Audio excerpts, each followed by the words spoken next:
Can you say friends, talking, nerdy?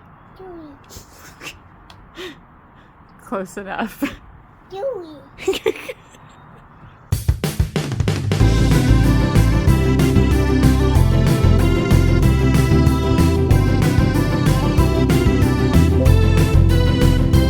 If your friends are nerdy and you are nerdy too, I want to talk to you. Friends Talking Nerdy. Welcome to Friends Talking Nerdy, along with a very purring Mimsy. This is Tim the Nerd, and seated next to me we have Professor Aubrey. And this week we're going to get groovy and talk about our favorite 1960s rock and roll songs. That's right.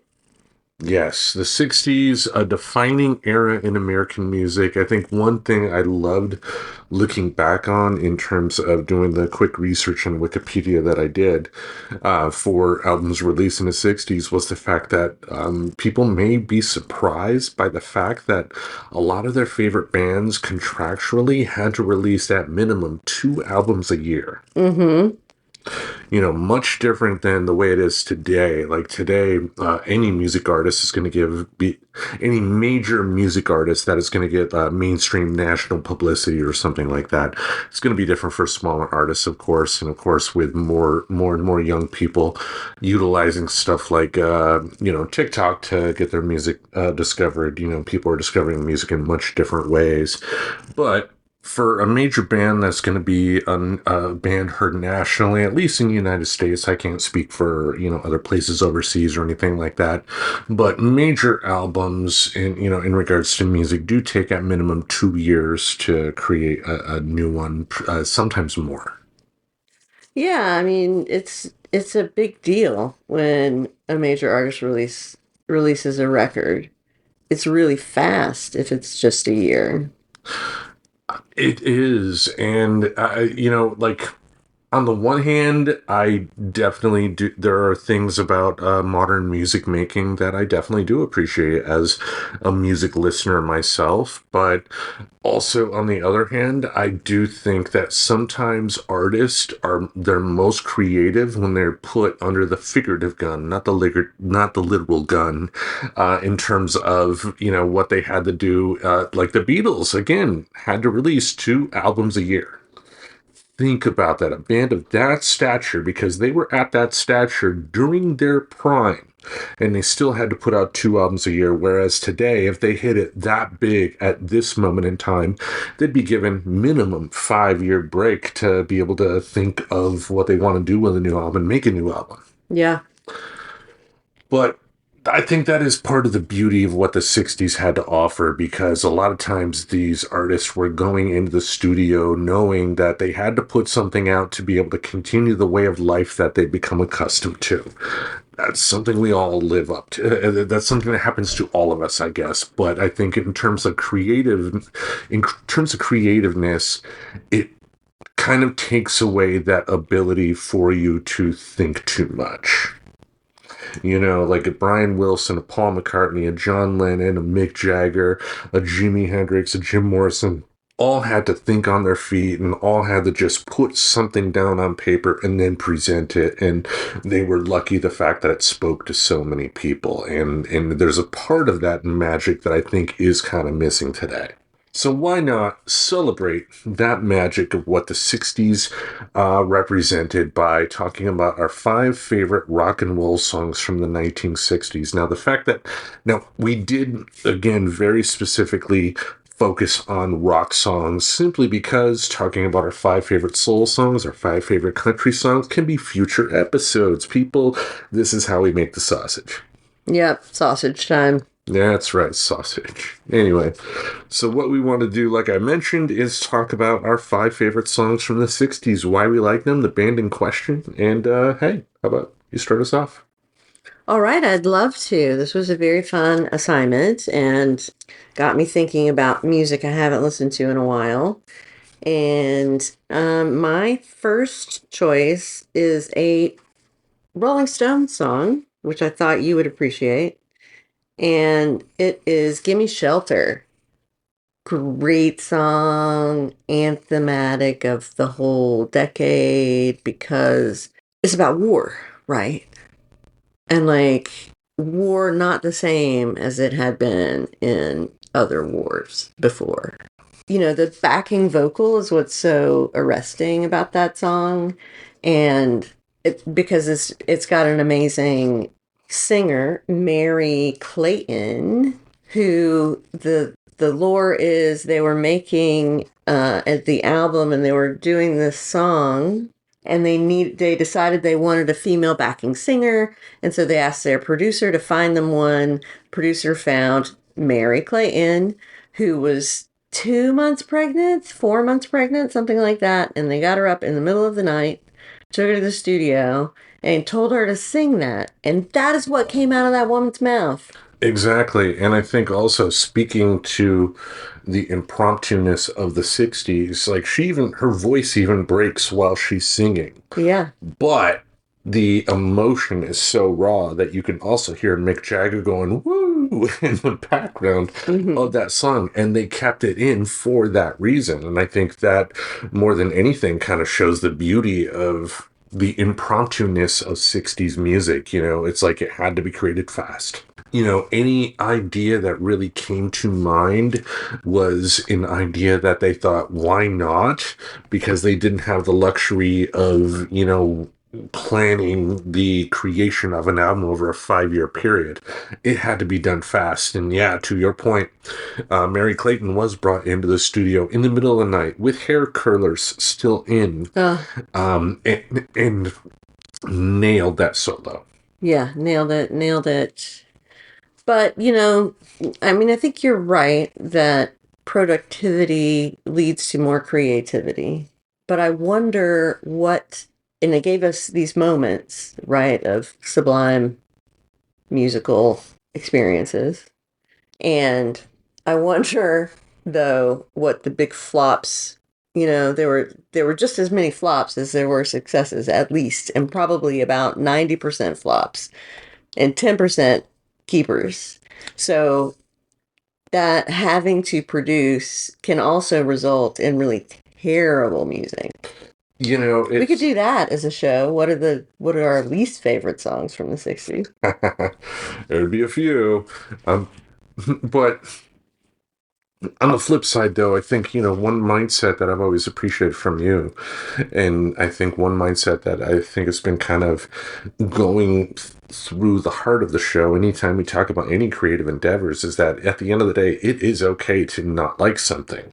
But am I going to stop anybody in a creative position from trying to make money in this world? No. It's like I can say, it's not my thing, I don't like it, and move on from there. But, you know, if somebody's going to be able to make a buck, even if it's $1, that's $1 that they didn't, you know, have before. And, you know, like when, you know, Spotify for creators, before it was Spotify for podcasters, and before it was Anchor, you know, Anchor, when we first moved over to Anchor, they still had that program to where anybody could make money by having an Anchor commercial at the start of their show. And we did that. And we ended up getting like about $40 in total. Right. So, like, we made money. Does that make us anywhere comparable to Joe Rogan? Of course not. You know, but that doesn't mean that we shouldn't continue to believe in the product we put out, which on the flip side, the people in the 60s that didn't make it in terms of being recognized by later generations, maybe they had a top 20 hit where they were like number 17, which number 17 in 1964, you're going to get a decent amount of money, but that doesn't mean it's going to make you a millionaire. It doesn't mean it's going to make you like known, you know, around the world, and you're going to be touring for years and years and years. Right. You know, so, and you know, that, you know, look at our show. We've been going for 7 years. It's not like we have the biggest audience in the world as well. But that doesn't mean that we as a creator should say, oh, well, time to give up because we can't do Joe Rogan numbers. That'd be silly. Well, the only reason to stop doing it is if we don't enjoy doing it. Either enjoy doing it or die. You know? One of those, right? Yeah, I mean, I'll be pretty impressed, but I'm I'm pretty impressed with 7 years of podcast. Oh, me too. We're almost at 8. Almost You are. me am, yes. Yes. Yeah. You is. How about I dive into my first choice? Well, Unless you have anything else you want to say about Gimme Shelter. it's a great karaoke song. Great karaoke song. This is from, I think, one of the first albums to where the Rolling Stones really found their voice. Really? Yeah, because the album after this, I believe, was Beggar's Banquet. And it's possible I could be wrong, and in fact, I am wrong.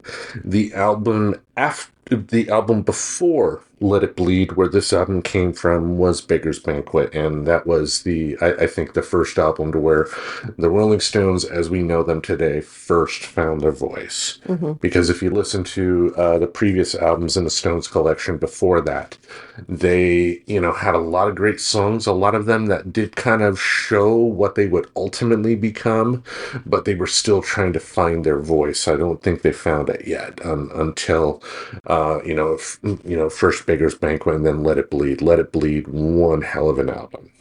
Great album. It was a little difficult choosing a Rolling Stone song, which I knew I should have because I had liked so many of their individual songs. Yes. But then it turns out that a lot of them come from, a select few albums. Yeah. Sticky Fingers. It was really Beggar's Banquet on that started having their major hits. Now, we'll actually revisit this a little bit later with one of my choices, because I do have a Rolling Stones song selection myself, but this was also the era where major bands were saving some of their bigger songs for just singles. To not be on an album. Correct. Because, people may, listen to like a Beatles song like Hey Jude and think, oh, I listened to it on this album. It's just like, yeah, you did in 2025, but in the 60s, it was a 45. It was a single. Mm-hmm. It was Hey Jude and then something else on side B. Yeah. So. That gave us all the side Bs. The B-sides. B-side. Good enough to be released, but not to be an A-side. Yes. Not quite up to perfection. Anyway, shall I go on with my first choice? Yes, please. All right. I had to include one of my favorite bands from the 60s here, and it's a band that I've actually saw in concert, and that particular concert that I saw, I ended up putting a little bit of audio from that show on the previous episode of Friends Talking Nerdy in our archives. Oops. Anyway, this song is the first major single from this band, and I love it because if you compare it to the two other major bands of that era that they're often lumped in with, the Rolling Stones, with their first hit being a cover of the Beatles song "I Want to Be Your Lover." I want to be your man. I want to be your lover, baby. I want to be your man. I want to be your lover, baby. I want to be your man. Anyway, and then the Beatles, of course, with Love Me Do. Those are both, they're both written by the same people, John Lennon and Paul McCartney, but they also do have a more mellower tone than the first single brought forth by The Who called My Generation. Huh. Yeah. Yeah, My Generation just sounds much... The single itself sounds much more realized compared to like the Rolling Stones and the Beatles at a comparable time. But if you hear the debut album of The Who, where this song is, The Who sings My Generation is the name of their first album, like this is another instance of a band that hadn't quite found its voice yet. If they had made an entire album with songs that were similar to My Generation, that voice would have been there. But a lot of the early Who songs were covers of like old R&B songs, like old, like James Brown covers. Mm-hmm. Before James Brown became, like the Sex Machine guy. In the 60s, he was doing more, I don't want to say necessarily coherent lyrics, but traditional lyrics. Whereas, his 70s era James Brown, he was throwing out some lyrics, but they didn't really mean much, and the music was much more important than anything. And James Brown was just part of the vocal, it was part of a sound, similar to like metal lyrics, right? Sure. Yeah. But my generation, just one hell of a great, simple, it's a precursor to punk in a lot of ways. And, they had a bass solo. Like, how many rock bands do you know that have a bassist that ends up having a solo on one of their major singles? And, of course, this is everybody's initial introduction to Keith Moon as well on drums, just going nuts. Keith Moon, if you are not aware, is the inspiration for Animal on the Muppet Show. Mm-hmm. So anyway, do you have thoughts on My Generation? I do. It's a great song. I enjoy it. It's obviously not my top 5, but it's up there. I'll give it a listen if it's on. Yes. Kind of that kind of thing. Like, I'm not going to buy that, and I'm not going to seek it out to listen to it. But, like, if it was playing, I would be like, oh, yeah, I like this song. You're not even going to watch an episode of CSI to see a Who song? No. Okay. I've never watched an episode of CSI. Yeah, no shock there. Neither have I, so there we go. Oh, okay, cool. Yeah. We're those kind of people. Smart. Anyway. Any other thoughts on Who? No. Okay. I saw half of them in concert, half the original members in concert, and this was before I annoyed Pete Townsend. Right. Yeah, anyway. Go back in our archives, you can learn about that. But we talked about that recently, didn't we? Yeah. Yeah, okay. During our Life soundtrack episode a few episodes back. Gotcha. All right, how about you dive into your next choice? Okay, my next choice I meant to say about that, about Gimme Shelter, is that it came out in 1969. And that's when the album came out with this single accompanying, but it was popular in the 70s. So I just wanted to point that out, that it didn't really come into its own until the 70s, but it still was 69, so I thought it would count. So number 2 for me is from Mr. David Bowie, Space Oddity, also 1969. It is the first chart single that David Bowie ever first got, right? He was 5th on the UK charts with this song. He ultimately, it was very popular in the United States, and then went back to the UK and was number 1 in the charts. And so it's a very good song, and it was kind of his breakthrough song and album, Ziggy Stardust. Before he was Ziggy, yeah. Yeah. In fact, he got into the business right around the time that the Monkees first made it big. And when he went to record executives, he goes, "Hello, my name is David Jones." And they said, "No, you can't be David Jones because there's Davy Jones of the Monkees." So he goes, "Okay, what do I call myself now? How about David Bowie?" Oh, uh-huh. Yes, the first of 2 major pop culture icons that was affected by Davy Jones of the Monkees. You know the second? No. Season 2 of Star Trek, Pavel Chekhov. What is that? You don't know who Chekhov is from Star Trek? I don't know. I know who Chekhov is from real life. Okay, Pavel Chekhov. Not Anton Chekhov, the playwright. Yeah. Pinky's that right. But Pavel Chekhov, it was a Russian character that was started on the 2nd season of Star Trek, the original series. And when he started on the show, he was brought on because with his hair cut the way it was, he resembled Davy Jones. Plus, he could also do a stereotypical Russian accent and, in some way in the 60s open up a little bit of diversity. I mean, he was, again, playing the, "I am from Russia" type of fake voice. Stereotypical and... Yeah, but he was still in a position of leadership on the Enterprise in the 60s, like Uhura, even though if you tried to present a black woman on television like Uhura was presented in the 60s, it would get shit on. It was still important for that time that it opened doors, right? It absolutely opened doors. Yeah. But I always thought it was a Uhura. Uhura. Yeah. Nyoto Uhura. Uhura. Yeah. Okay. Well, you learn something new every day. Damn right. And also, too, like, one thing to keep in mind, too, like you mentioned, 69 was the year that this single first hit it big off of the first album of his that got noticed. You know, you can kind of, going back to another episode in our archives, like The Simpsons, you can still count this in the 60s because it was released in the 60s, even though a majority of David Bowie's most popular work came in the 70s. This album came in 69, so it counts.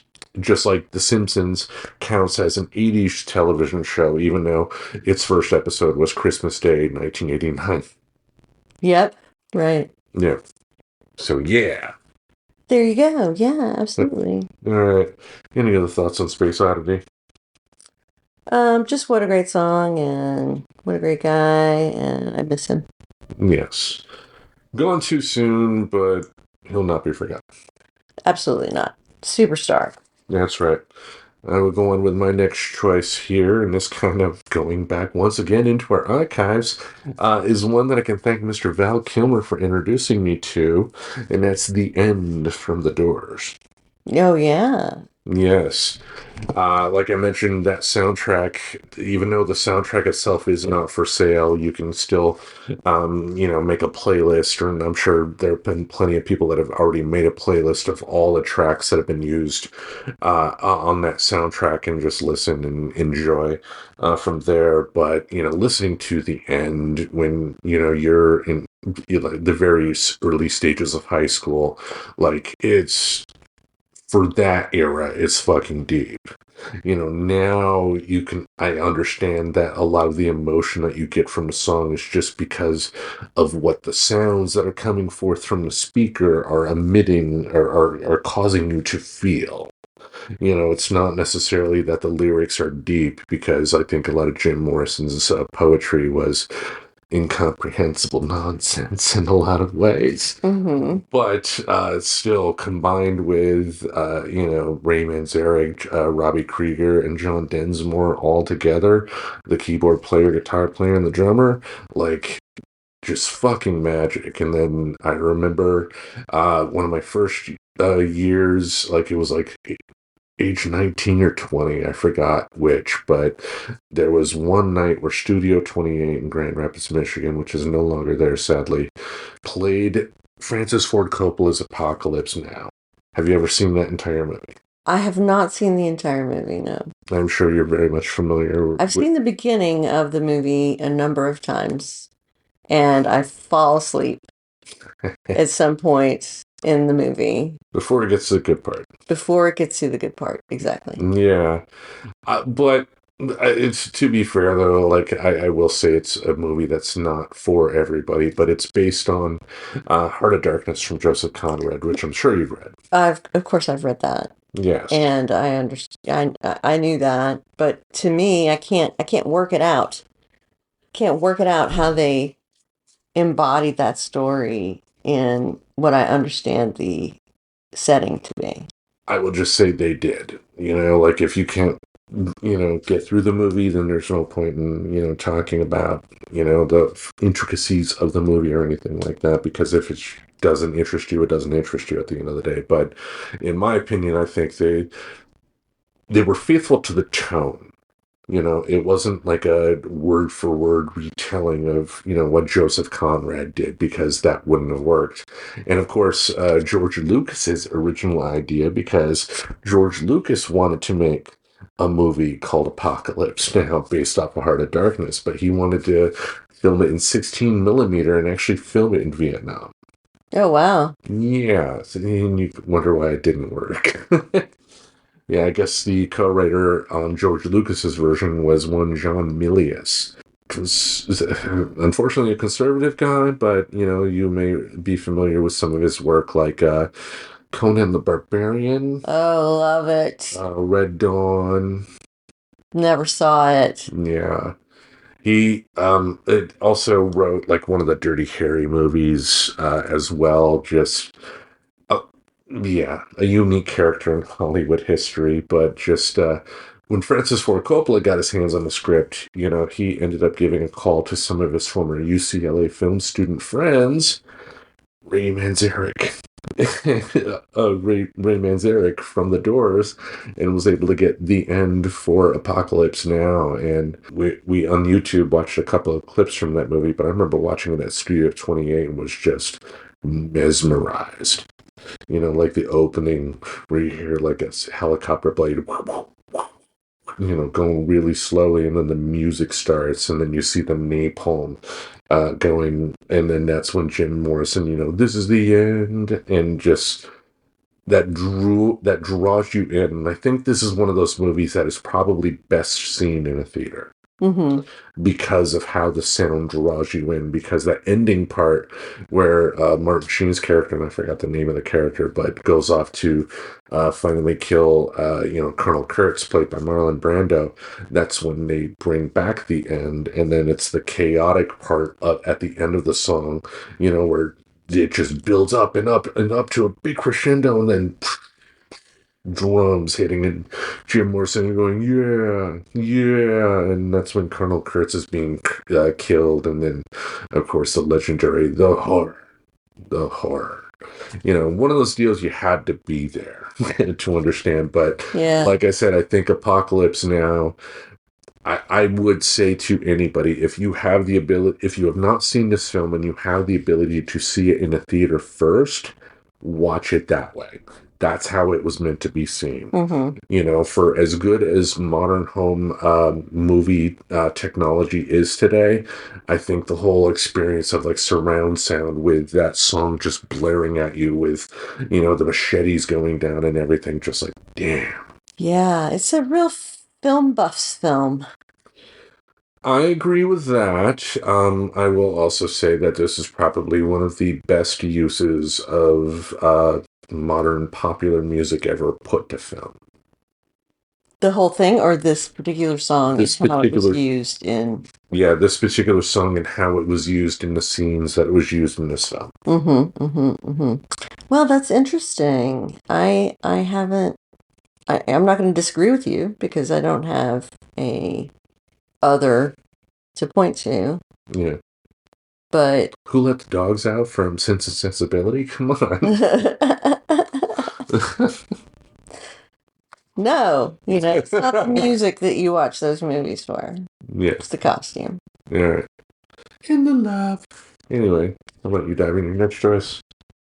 Okay, my next choice is Green Onions by Booker T and the MGs. Love this song. I've loved it since I was in high school, which is the first time I ever heard it. And why I liked it was it's really badass. Like every instrument has a moment of being featured, and the performances are exquisite. I really like listening to it, but I don't know very much about Booker T and the MGs. I think they're from Tennessee. Yes, they were part of the legendary Stax Records That's right. label, and also at least a couple of members of the MGs, Steve Cropper and Donald Duck Dunn, the guitar player and the bassist, went on to join the Blues Brothers Band. Okay. So that's why you know about them. Yes. Yeah. But we also did see that Stax Records documentary on Max. We did. It's true. Yeah. They did talk about Booker T and the MGs a little bit. This is an instrumental, of course. There were a lot of instrumentals in the 60s. Not everything lasted necessarily the test of time, but if you also look back at a certain little film that came out in 1994 called Pulp Fiction, sometimes songs that did get forgotten are brought back out and people end up having a whole new appreciation for it. Miserlou from Dick Dale. The theme song. I don't remember the theme song of Pulp Fiction. Yes, you do. I mean, if I heard a bit of it, I'm sure.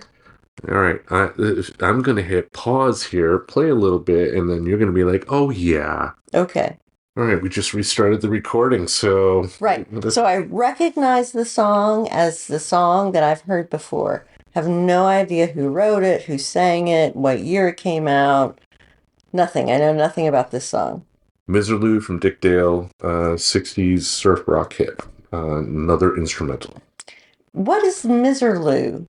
It's based on an old Arab song, I believe. Whoa. Yeah. It is technically one that, in terms of the lead guitar part that you hear, you would be able to do because it's all played on one string. It's just really fucking fast. Yeah, this is difficult for me, the speed. Yeah. But Booker T. and the MGs, Green Onions, just classic song. It showed up in movies plenty of times. It showed up in TV shows plenty of times. And I think it's one of those songs that would just continue to be used in many ways, shapes, and forms over the years. Great band. Great band. And maybe this was, a filler on an album, you know what I mean? Like, this was an instrumental song. No, I think this was... I mean, they released this as a single. And they did. It was a hit. Yeah, I mean, was it a hit like Hey Jude was a hit? Maybe not, but a hit's a hit. A hit is a hit. Yeah, it just has Nickelback. Yeah. Yeah. All right. Shall I go on with my next choice? Yes, please. All right. I had to include a band with one female singer because I know you would yell at me if I did not.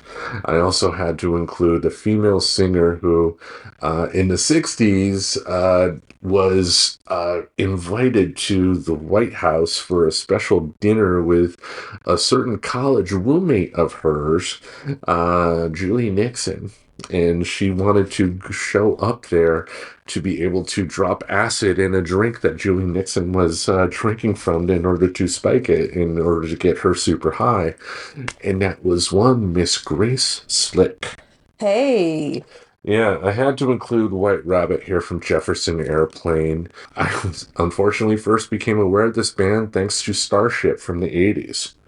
With We Built This City and the song that they did for the Mannequin soundtrack, Nothing's Gonna Stop Us Now. And while this is not the same band, there are some of the same members, and it was an offshoot of the band. Back in the days when bands had spin-offs.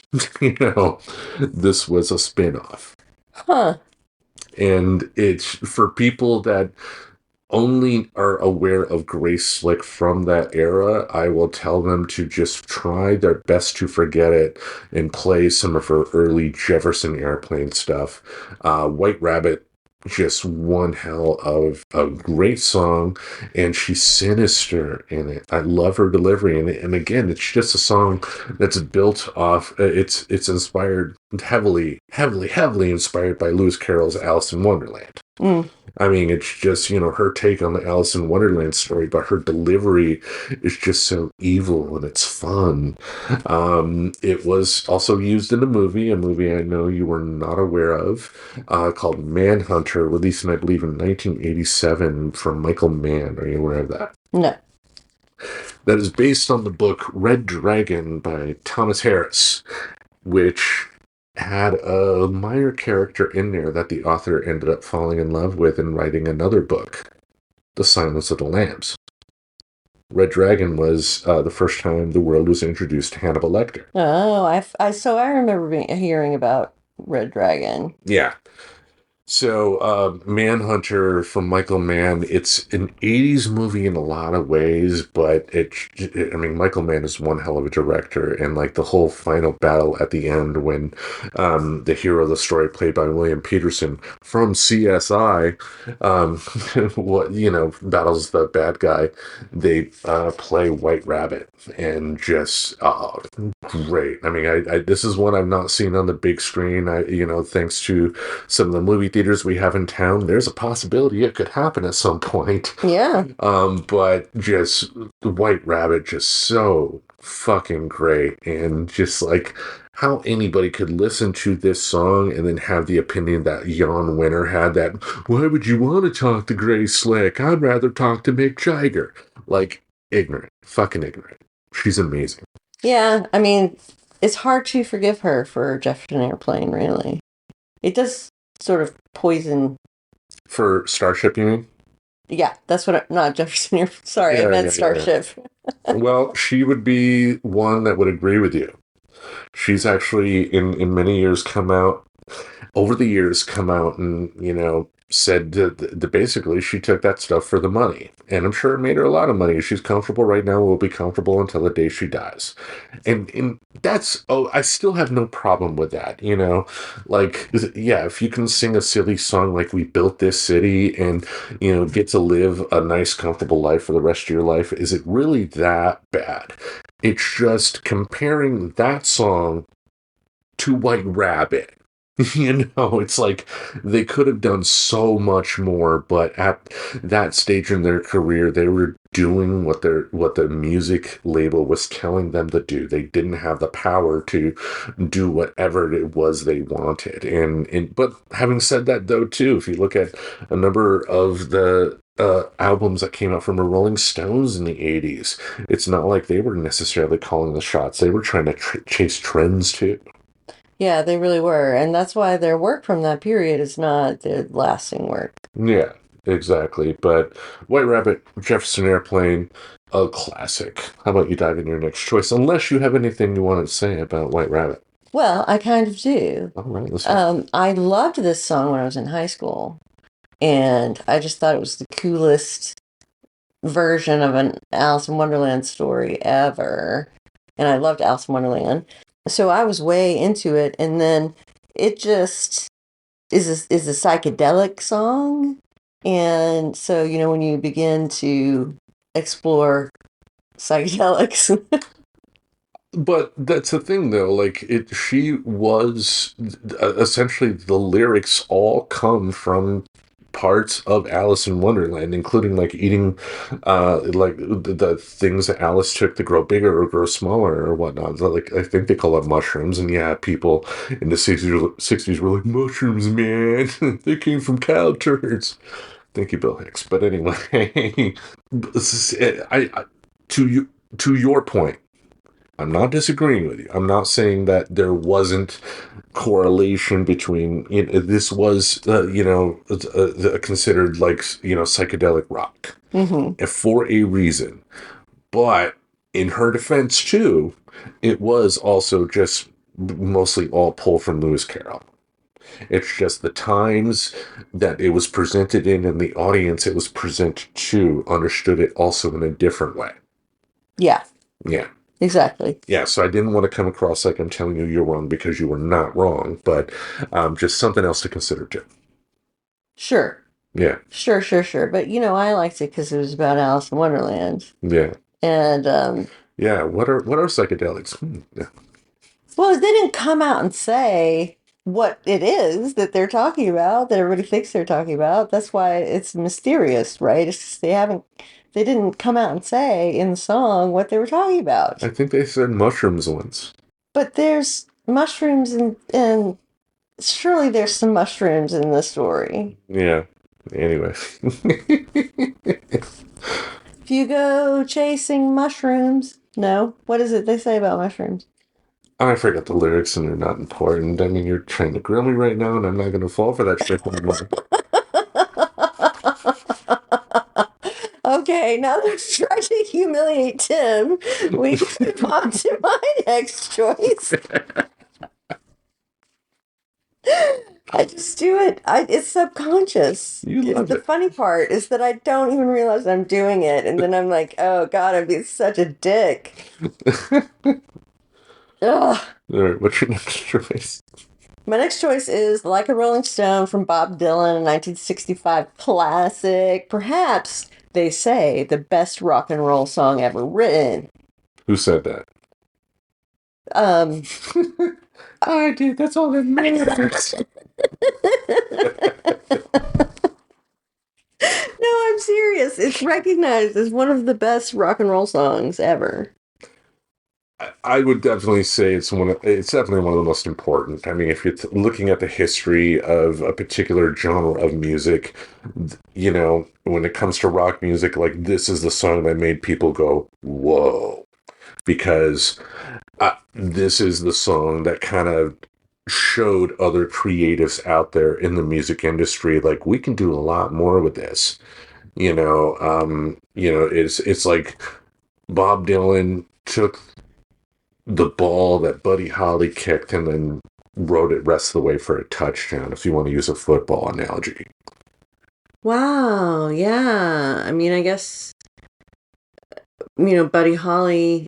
Can you explain that a little bit more? Well, Buddy Holly, like I've mentioned before when we've talked about him, he, in the 50s, was one of the few people that was responsible for, writing his hits. Like Elvis, not necessarily responsible. I don't think Little Richard wrote a number of his songs. Chuck Berry didn't. Sure. There were lots of people who did it. Yeah. And again, nothing wrong with that, because, if you take someone like Elvis, the example I used before, the very first single that he ever put out was a cover of an old blues song. That's all right. And if you listen to those two songs back to back, you can definitely tell Elvis was definitely 100% aware of that previous song, but he still brought his own swagger to it. That's why people fell in love with Elvis, because he could make the song his own.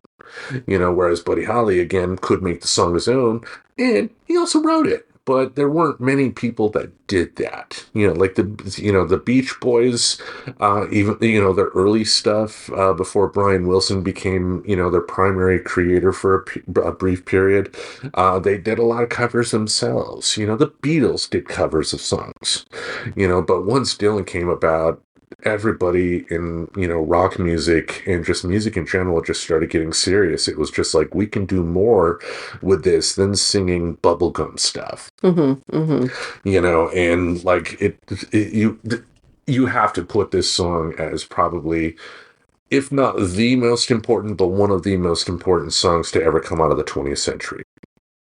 Wow. And I said it was the best rock and roll song, and well, think of the impact that, this song did to people. Like the previous album, before Like a Rolling Stone, also had some electric stuff, like Subterranean Homesick Blues. Mm-hmm. But Like a Rolling Stone was, from Highway 61 Revisited, was just the song that inspired so many rock musicians to try something different, to, be a little more deeper with their songs, to put a little more thought into it. Like John Lennon and Paul McCartney both talked about, like, in the early days of the band, when they first started their songwriting stuff, they could come up with a song pretty darn quickly, because it was just in the days of, I like you, I want to kiss you, blah, blah, they could come up with it because they've been... It was a formula. It was a formula at that point, but once Dylan came along, you can tell when the Beatles started listening to Bob Dylan, because their music just blossomed into something completely different. Mm-hmm. And think of all the other bands that did too, like the Byrds, for instance. I'm not a huge fan of the Byrds, but I would also be foolish to not acknowledge the importance of what their music did for music I enjoy today. Right. No, it's totally true. Yeah. I was certainly influenced by the song. And it's one of the most emotional rock songs, I think, in terms of being able to really empathize with the speaker. And not November Rain. Not November Rain, man. Definitely not November Rain. Yeah, anyway, being able to empathize with the speaker. And, it's Bob Dylan's lyrics that always are the thing for me. But the music was great. The intro was really good. And this was like I said, I used to have this album myself, and then, I would have no problem listening to it again, because like, I think this was also the time to where he was kind of breaking away from the folk scene, because the folk scene was more focused on the lyrics, and they weren't necessarily looking for the musician to be a virtuoso on the guitar, right, per se. But I think this was also around the time to where he realized that sometimes in music, the less lyrics, the better, because the music can also help bring about the emotion that you want. Absolutely. I wonder if it's that, he didn't have a great singing voice, that he started to express himself more fully with the guitar. Well, but if you think about it too, look at the level of fame he had very early on, mm-hmm. So for anybody that, and I've certainly made fun of his voice on this show before, but he sang on key. It didn't matter if he did, though, because it was still a voice that people wanted to hear. Like, I think of John Lee Hooker, for instance, famous blues singer. He was never going to sing an opera, but if you listen to him sing Boom Boom, like, you're fucking singing along. Mm-hmm. It's just, or AC/DC, classic example, either Bon Scott or Brian Johnson, both major lead singers of that band. Like the songs that they put out were great songs that utilized their limited talents in amazing ways. Mm-hmm. It's like an Arnold Schwarzenegger film. And when it comes to Dylan had the added benefit of having lyrics that people could relate to, whether it be a lot of lyrics, like some of his earlier stuff, or less lyrics, and depending more upon the music to kind of balance everything out later in his career. Mm-hmm. Mm-hmm. Or just really good hooks and choruses that were repeated rather than his earlier work, which was often didn't even have choruses. Yes. Just line after line after line from the newspaper. Anyway, any other thoughts on Like a Rolling Stone? Nope, that's it. All right, how about I talk about the Monkees? Let's do it. It wouldn't be a talk about 60s music without talking about the Monkees, but this is also a song that references the Beatles. It's a song written by one of the Monkees, Mickey Dolenz, called Randy Scouse Git. It was a phrase that he heard on a television show in England when he was visiting England while on tour with the Monkees, called Till Death Us Do Part, which later Mr. Norman Lear ended up watching and getting the rights to, and then turned it into the show All in the Family. So there's that connection there. Another throwback to one of our shows in the archive. Yeah. Yeah, but in this particular song, in terms of the Beatles reference, there's a line in there, the four kings of EMI are sitting stately on the floor. And EMI was the British record label that the Beatles had. In America, it was Capitol Records. So he was talking about the Beatles, and the song mainly was a love song to a woman he met in England and ended up marrying. It was his first marriage, which sadly ended up ending, but that happens. I mean, we're both here because of that type of stuff happening. But just wonderful song, and like it's not like I ask anybody to be a fan of anything I like, but when it comes to fans of music, there are still people out there that want to knock the Monkees as like they didn't play their own instruments. And like, one, they did, but not in every single song. And two, they did write some amazing songs themselves, like this one right here. Okay. You don't like it, I take. The Monkees for me, I loved the Monkees when I was watching the Monkees show on Nickelodeon. And it's always been like difficult for me to take them seriously as a band because of that. Ah, you're one of those people. Yeah, the people you just described. Yeah. Snob. Anyway, I'm kidding. It's not that. It's just that, like, when you know that someone, I don't know, is at that point, people were polarized about it, right? I think, if anything, if I had to explain your side, it's that how can you have passion for a group of people that were brought together because they were hired to be together and didn't come together naturally to create music on their own, right? Yeah, especially like a breakout song. Do you know what I mean? I mean, they had plenty of breakout songs, but again, they didn't necessarily write them at the beginning. Right. Like Last Train to Clarksville, their first single off their first album was a big hit at the time, but written by the two writers, last name of Boyce and Hart. Essentially the early musical people behind the Monkees. But for me, what I've always liked about that band was the fact that they ended up fighting for control of the music.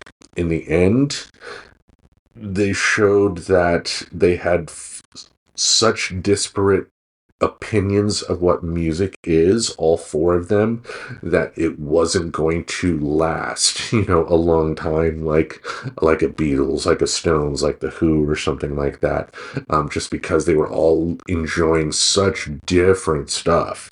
But the songs that they were able to come up with, like the Randy Scott's Get, like if the Beatles came out with this song, I think people's opinions would be like, oh my God, this is great, this is amazing. But to your point, yeah, I mean, because the Monkees do have that stink of they were hired to be this band, but then started having a passion for it themselves, like that stigma's going to be there. Yeah. It's unfortunate because I do feel that the Monkees do belong in the Rock and Roll Hall of Fame. Well, like I said, I loved their show, and I loved them as characters. And it was, it's difficult to believe that they were the same emotionally as they portrayed themselves. Oh, no. I mean... And so in their songs that they wrote, maybe didn't feel so much like that emotion, even though it was a song they wrote, because you were used to them embodying other people's words, if you know what I mean. Like, if you think about Last Train to Clarksville, where's Clarksville? And who cares about these people that are on the last train to Clarksville? Do you know what I mean? Like, it's unhinged from human experience. Well, yeah, I mean, they were, singing a song that didn't come from their own heads, so the meaning of the song, maybe they did have a meaning, I don't even, what do I mean by meaning? Like, in terms of, did they take the time to embody the song and make it their own? Like, I would argue that when it comes to Last Train to Clarksville, they did, but, how much... but by how much? Because if you compare this to something like Randy Scott's Get, or their work that came out from their movie Head, like the Amazing Porpoise song or Daddy's song, the Davy Jones cover of the Harry Nilsson song, just they did so much great stuff over the years that to your point, the earlier stuff was cliche. It was formula. It was people from the Brill Building. And it was very like, it was kind of like a riffy kind of thing, like an early Beatles song. Yeah, I mean, that was the point. Right, that was the entire point. So, and if people heard them, they first got famous because of Last Train to Clarksville, then the people who were into that weren't even necessarily going to be into their later music. Which... yeah, I mean, and like that I get too, because their initial audience was the young teenage audience. They learned the hard way that their musical taste weren't really in sync with their audience as well, when during one of their early tours, do you know who their opening act was? Who? The Jimi Hendrix Experience. Oh, wow. And Jimi Hendrix got booed off the stage because all the young teenage girls in the audience were like, we want Davy, we want Davy. So ultimately, the Jimi Hendrix Experience had to leave that tour early. Wow. Yeah. I mean, the band wanted the Jimi Hendrix Experience to play because I guess they... I guess this was, I believe, before Monterey Pop, but they'd heard him in England. Jimi Hendrix Experience first hit it big in England and thought, like, we got to bring him here. But yeah, the Monkees audience, young teenage girls, most of them weren't going to be interested in that, much like they weren't going to be interested in Black Sabbath, or if you're talking about the later work, like the soundtrack to the movie Head, a great soundtrack, but nothing like Last Train to Clarksville. Right, exactly. Yeah. Which is, kind of a theme here, because that happened with the Beatles, that happened with Bob Dylan. It's just it didn't work for the Monkees. It didn't work for the Monkees. Yeah. So Bob Dylan and the Beatles did not have Jack Nicholson writing a movie for them. No. Yeah, Jack Nicholson wrote the movie Head. Wow. Yeah. He even makes a cameo. Because the producers of the Monkees ended up, producing and directing Easy Rider. Gotcha. Yeah, so we have the Monkees to thank for that. For Easy Rider. Yeah. Yeah. Anyway, how about you dive into your last choice? Okay, my last choice is gonna be God Only Knows by the Beach Boys. So we couldn't talk about the 60s without talking about the Beach Boys, don't you agree? I agree, and I don't think they're in the Beatles category. Like neither of us chose a Beatles song. Spoilers. But I think we've talked about the Beatles so much. Yeah. I don't think we have to.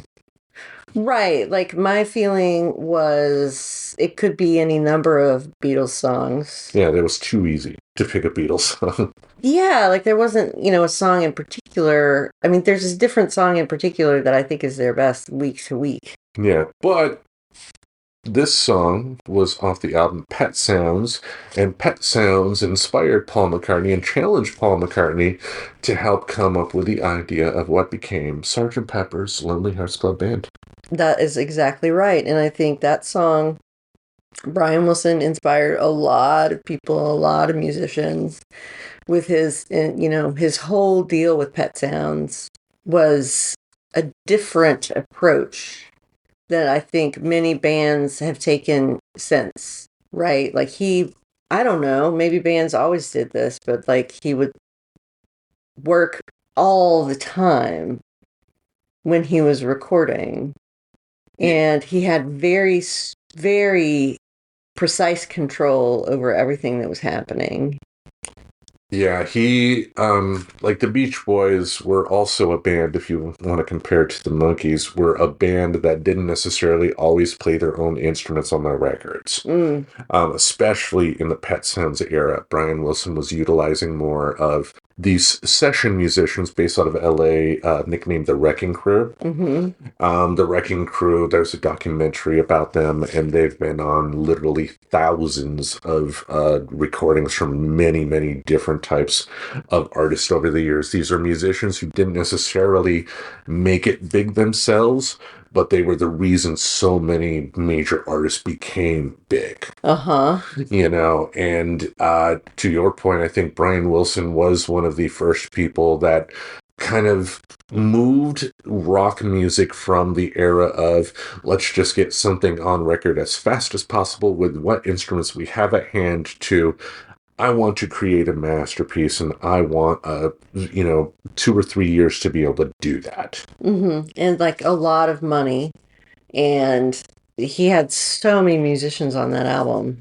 So many different type of instruments too. I mean, this is, for, if you think about for like the Beach Boys, their early stuff at the very least was still simple, like, guitar, bass, and drums, type of deal with singing, but just with Pet Sounds, God Only Knows, the single that wasn't on Pet Sounds, but was released around that same time, Good Vibrations. Oh yeah, and Good Vibrations is such a great song. Like I really enjoyed the singing in that song. Yeah.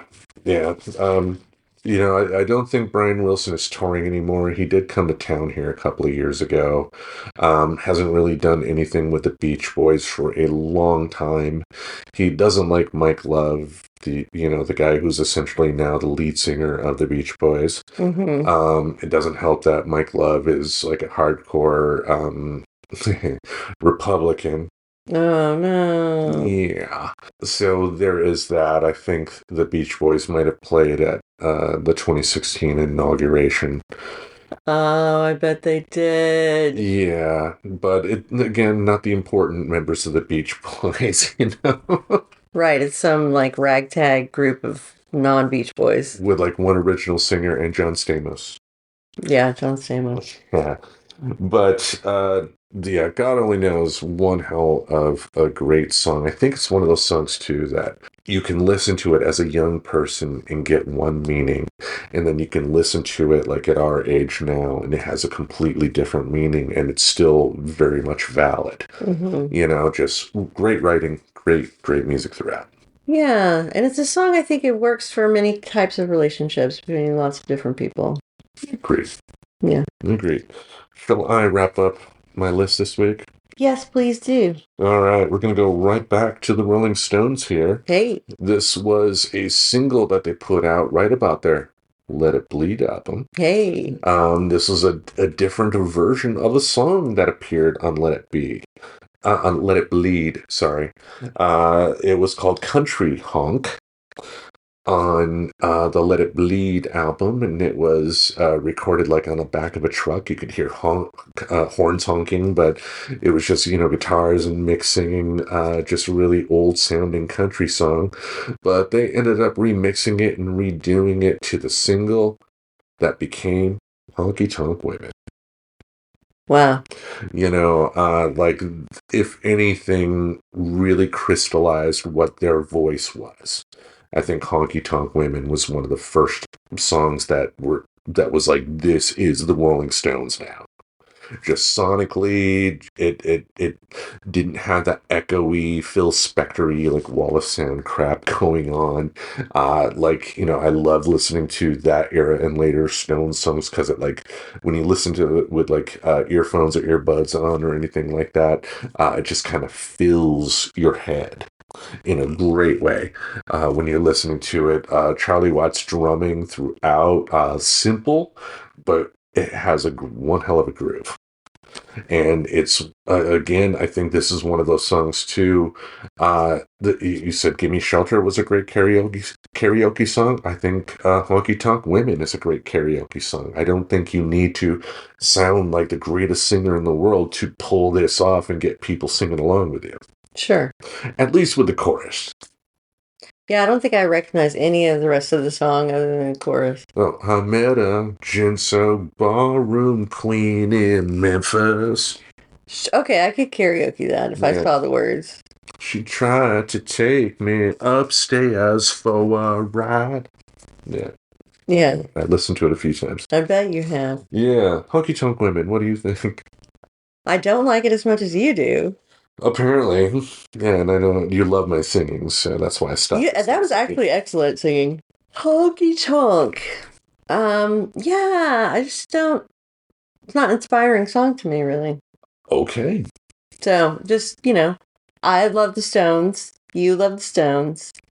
We would choose different songs, and that's totally valid. No, isn't it? No, you're right. I mean, at least we like some of the same artists.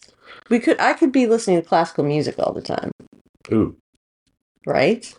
Yeah, and I mean, it's fine. I'm not yucking that, like... Well, neither am I. I shouldn't say you, because there's some great classical music stuff out there, and there's even classical music that inspired metal songs. Sure. Classical music is amazing, and I love it, and I love to hear it, and that's one of the things I'm really enjoying about my ballet class is the music. And it sort of inspires me to play some classical records sometime. That'd be fun. 3 little girls from school, are we? No. No. All right. Yeah, anyway. All right. Honky Tonk Women.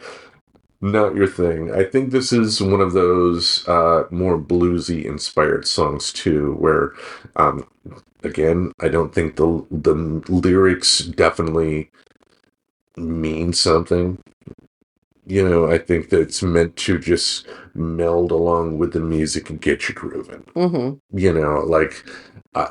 Like Hungry Like the Wolf. Mm-hmm. If we go back to those lyrics, if you really sat down and inspected them, it's just like, yeah, okay, who cares? But everything together, you're rocking out. Yeah, I mean it's a good song to dance to. Yeah, maybe. All right.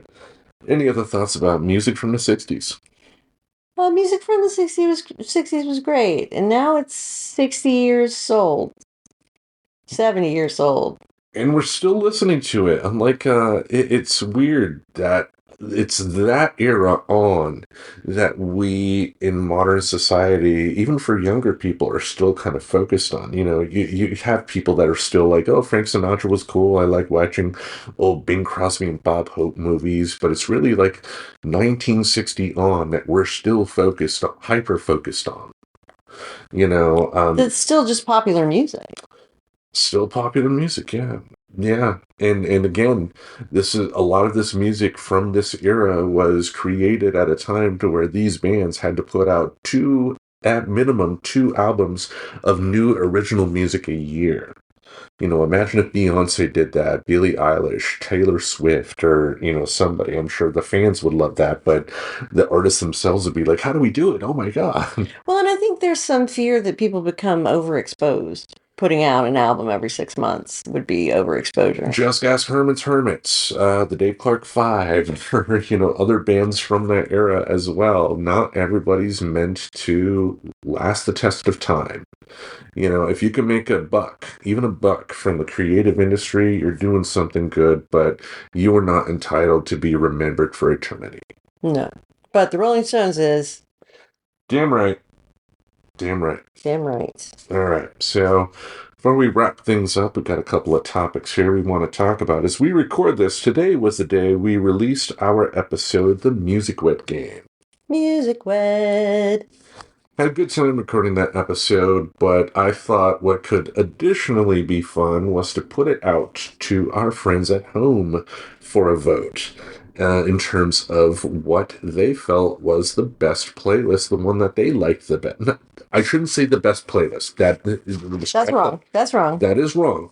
But the one that they enjoyed the most. Yes, the one that they enjoyed the most. Exactly. So what we are going to do starting the day this particular episode that you are listening to drops, we are going to put both of our playlists up on friendstalkingnerdy.com to where you can check out both those choices, and there will be a poll there asking you which one you preferred better, whether it be Professor Aubrey's or Tim the Nerd's. That's right. And it's not a competition. Not a competition. I'm sure there'll be some good-natured bragging rights. There's nothing wrong with that. Sure, I just don't know what it means to win. More people choose you. Yes. That's winning. Yeah.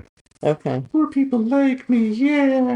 Nobody likes you, Tim. Okay, it's a popularity contest. Exactly. Gotcha. Well, yeah. So let's see who's more popular. That's right. People should come vote so that we don't get it twisted. Exactly. Right. Yeah, we don't want certain Tim the Nerd picking up some air.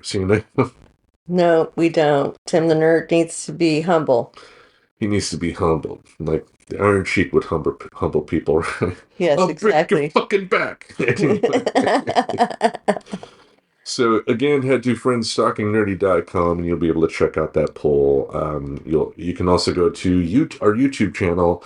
I'll have that link in the show description, and you can check out not only those playlists, but the other playlists we've put together for the show, plus the show itself. I'm really digging the audio integration that YouTube is doing. I think that is kind of a savvy move, because there are plenty of times to where I will put something on YouTube that may just be somebody talking, but there's a beauty to that, because sometimes you could still pay attention to it but not have to focus on watching it the entire time if it's like a documentary type of thing, Yeah.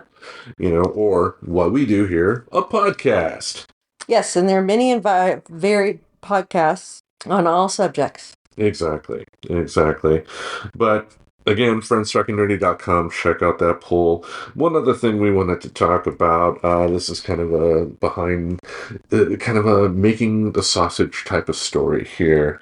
But within the past week here, as we record this, I did receive an email from Spotify for Creators stating that a few episodes of Friends Talking Nerdy had material that they've said had copyrighted content in it. Oh no. Oh no. So that is songs, probably. Mainly songs, yeah. Yeah.